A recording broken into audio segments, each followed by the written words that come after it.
Assalamualaikum warahmatullahi wabarakatuh. Saya Mirza Fatahila. Baiklah, saya akan langsung menjelaskan mengenai karya dari Hamzah Fansuri. Nah, Hamzah Fansuri dalam sejarah perkembangan tasawuf di Indonesia, Fansuri dipandang sebagai ahli sufi pertama di Indonesia yang menuliskan buku-buku tentang tasawuf Islam. Dia juga pemimpin yang mengenalkan tasawuf falsafi di Indonesia, di mana Hamzah Fansuri ini sangat giat mengajarkan ilmu tasawuf menurut keyakinannya. Ada riwayat yang mengatakan bahwa ia pernah sampai ke seluruh semenanjung dan mengembangkan tasawuf di Perlak, Perlis, Kelantan, dan sebagainya. Di antara ajaran-ajaran tasawuf falsafi Hamzah Fansuri adalah sebagai berikut. Pertama, tentang wujudiyah. Menurut Fansuri, wujud itu hanyalah satu walaupun kelihatan banyak. Dari wujud yang satu itu, ada kulit merupakan kulit, kenyataan lahir. Ada yang berupa isi, kenyataan batin. Wujud yang hakiki itulah yang disebut Allah. Allah adalah zat yang mutlak dan qadim, sebab Allah yang pertama dan yang menciptakan alam semesta. Tentang penciptaan, menurut Fansuri, hakikat dari zat Allah itu adalah mutlak dan ia ta'ayun. Zat yang mutlak itu mencipta dengan cara menyatakan dirinya dalam suatu proses penjelmaan atau emanasi. Tentang manusia, walaupun manusia sebagai tingkat terakhir dari penjelmaan, akan tetapi manusia adalah tingkat yang paling penting dan merupakan penjelmaan yang paling sempurna. Manusia adalah pancaran langsung dari zat yang mutlak, sehingga menunjukkan adanya semacam kesatuan antara Allah dan manusia.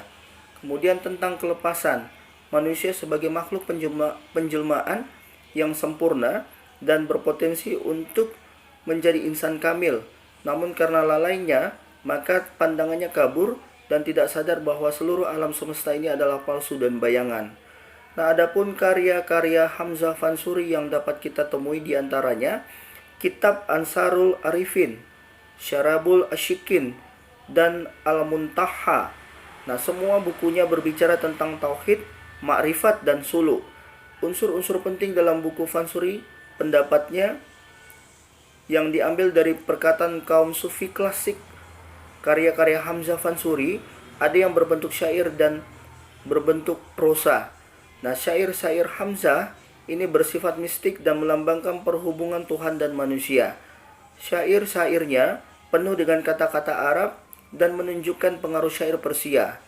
Karya yang berbentuk syair diantaranya adalah syair perahu, syair dagang, dan syair burung pinggai.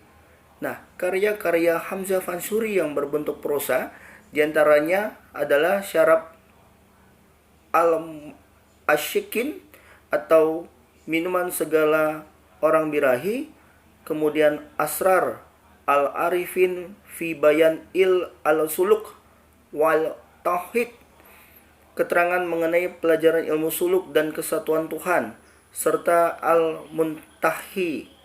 Fansuri bukan hanya seorang ulama dan sastrawan terkemuka, tetapi juga seorang perintis dan pelopor. Sumbangannya sangat besar bagi perkembangan kebudayaan Islam, khususnya dalam bidang kerohanian, keilmuan, filsafat, bahasa, dan sastra. Selain itu, ia juga berani melancarkan serangan kritiknya kepada raja dan bangsawan, sehingga tidak mengherankan kalangan istana kurang suka padanya, hingga menyebabkan namanya tak tertulis di dua sumber penting sejarah Aceh, baik Hikayat Aceh maupun Bustan Al-Salatin. Nah, adapun penjelasan besarnya peran Hamzah Fansuri, terutama untuk Nusantara, di bidang keilmuan, ia mempelopori penulisan risalah tasawuf atau keagamaan yang demikian sistematis dan bersifat ilmiah. Di bidang sastra, ia mempelopori penulisan puisi-puisi filosofis dan mistis bercorak Islam. Fansuri juga merupakan orang yang pertama kali mencetus puisi 4 baris dengan skema saja akhir A. Selain itu, masih dalam bidang sastra, ia juga berhasil meletakkan dasar-dasar puitika dan estetika Melayu yang mantap dan kukuh. Nah, di bidang kebahasaan, ia berhasil mengangkat martabat bahasa Melayu dari sekedar lingua franca menjadi suatu bahasa intelektual dan ekspresi keilmuan yang canggih dan modern. Dengan demikian, kedudukan bahasa Melayu begitu penting, bahkan mengungguli bahasa Jawa yang sebelumnya telah jauh berkembang. Dan sementara untuk karya Hamzah Fansuri yang dapat dijumpai peneliti,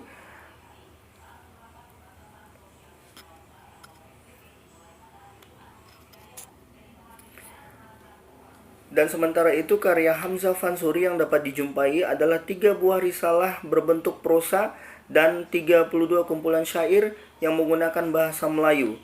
Ketiga risalah tersebut antara lain Azrar al-Arifin, Rahasia Orang-orang Arif, kemudian Syarah al-Asyikin, Minuman Segala Orang Berahi, yang berisi tentang ringkasan ajaran Wahdah al-Wujud dan cara mencapai makrifat. Nah, pada akhir abad 17, syarah diterjemahkan ke dalam bahasa Jawa bersamaan dengan tersebarnya paham wujudiyah di Pulau Jawa. Syarah ini juga ditulis sebagai panduan bagi pemula ilmu suluk, mentahi atau ufuk terjauh yang berbicara tentang bagaimana penciptaan alam, bagaimana Tuhan memanifestasikan dirinya, dan bagaimana upaya manusia untuk kembali ke asalnya. Demikianlah mengenai karya dari Hamzah Fansuri. Dan video ini saya akhiri.